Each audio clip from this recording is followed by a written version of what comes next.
Hey guys, we still have an enormous amount of blackcurrants to use up from our giant harvest that we did up at the allotment. We've got 2 blackcurrant bushes and we are getting blackcurrants by the bucket load. We're doing really well. So this recipe video is for blackcurrant cordial. We're going to have the zest of 2 lemons. Ruby's been helping me do all this prep, so I'm going to have to up her pocket money. 300 millilitres of apple juice. So really, I suppose, it's going to be blackcurrant and apple cordial, isn't it? So 300 millilitres of apple juice and the zest of 2 lemons. The juice of 2 lemons.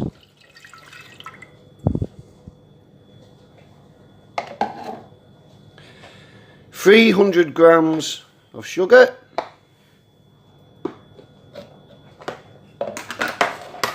and then a big fat pot of blackcurrants. Right, don't worry about topping and tailing the blackcurrants. Get that, we don't need leaves in it, because ultimately once this has been boiled up, it's then going to be passed through a very fine sieve. So don't worry about topping and tailing, because all the bits, they're not going to be in the end product. Although that said, leaves, we don't need those in. Let's pick these leaves out. What's going on here? Right.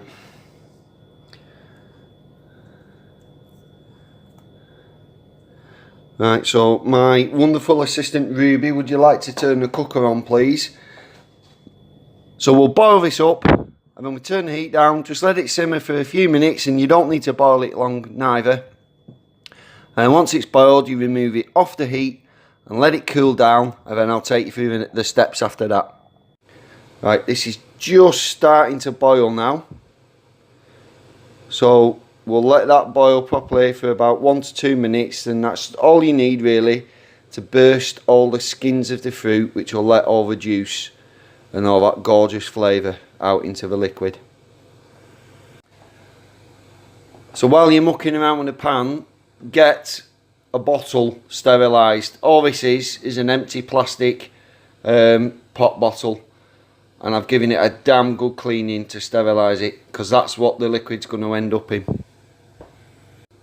So that's boiling away nicely now. Okay, it's had about 2 minutes. We're going to knock the heat right down and let it simmer. In fact, top tip, just to get this cool, I'm going to take the pan off and just wipe it on the other hob, get some of that heat away.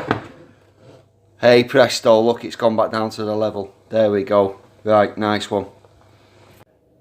So the next step is, once you've had the blackcurrant cordial mixture simmering for a few minutes after it's had a boil, let it cool down. Then when it's cool, we're going to strain it through a muslin bag into a clean container. So all the bits like the lemon zest and the bits of pips and seeds and that from the blackcurrants themselves, they're going to stay in there, and all we get in there is a nice bit-free liquid, which is going to be your cordial. And then we can put the cordial into the bottle which we've got prepared. So just to show you guys, that's how it's going to work, and let gravity do its thing with the liquid. Don't force it through, that's when it can go cloudy, when you force stuff through muslin. So another thing as well, just until I find the level of this, if you will, like how fast I can tip it in without it going all through the sides and making a right mess, I'm just going to spoon some in at first. Can you see it? I don't know if you can see it dripping out the bottom. It's coming. If you could smell this, this is amazing.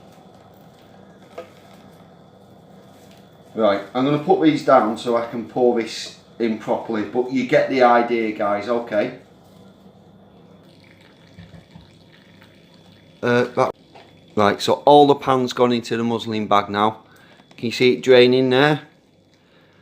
Like I said, don't force this, because that's when you get a cloudy mixture. There is some science behind it. I've read it somewhere. I can't remember it well enough to explain. All I know is Don't force it through the muslin bag. Right, if you've not got a muslin bag, there's nothing stopping you using a sieve, and you can line it with some fine cloth, and that will be ample to stop all the bits of lemon zest, the bits of blackcurrants themselves. That will be more than enough to stop all the bits going through, but your liquid will still strain through.